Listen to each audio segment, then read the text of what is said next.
Hi! Hello friends. ఏంటి ఇన్ని రోజులు ఎక్కడికి పోయావక్క? ఇన్ని రోజులు వీడియో పోస్ట్ చేయలేదనుకుంటున్నారా? ఒకటేమో సంతోషం, ఒకటేమో బాధ. అదేంటో చెప్పమంటారా? మా అమ్మ, మా అత్తమ్మ ఏవేవో ప్రయోగాలు చేసిర్రు నా కూతురు అన్నం తిననీకి, ఆకలి కావడానికి. సో, ఆ ప్రయత్నంలో సక్సెస్ అయ్యారు. నా కూతురు కూడా ఆకలి కాంగానే ఆకలి అమ్మ అంటూ పెట్టింది తింటుంది.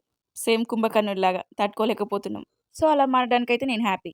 ఇంకోటి బాధ ఏంటిది అని అనుకుంటున్నారా? ఎంత ట్రై చేసినా వెయిట్ లాస్ అవ్వకపోవడం. అదే నా పెద్ద బాధ. చాలామంది హౌస్ వైఫ్స్ అంతే కదా!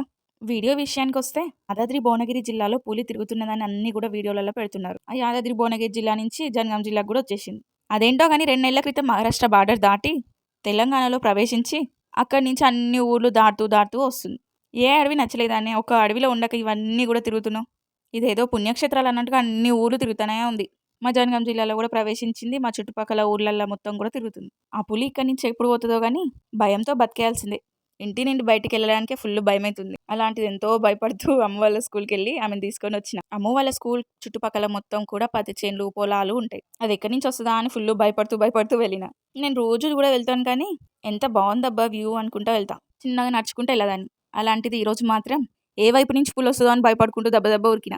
అదేదో వాట్సాప్‌లల్లా, షార్ట్స్‌లల్లా అంటారు కదా! పేరుకు ముందు కూడా పెట్టుకుంటారు కదా! టైగరు, లయన్ అని. పులి గడ్డం గీసుకోదు, మేము గీసుకుంటాం అని అంటారు కదా! అలా అనేటోళ్ళందరూ వచ్చి పులిని తీసుకెళ్ళొచ్చు కదా!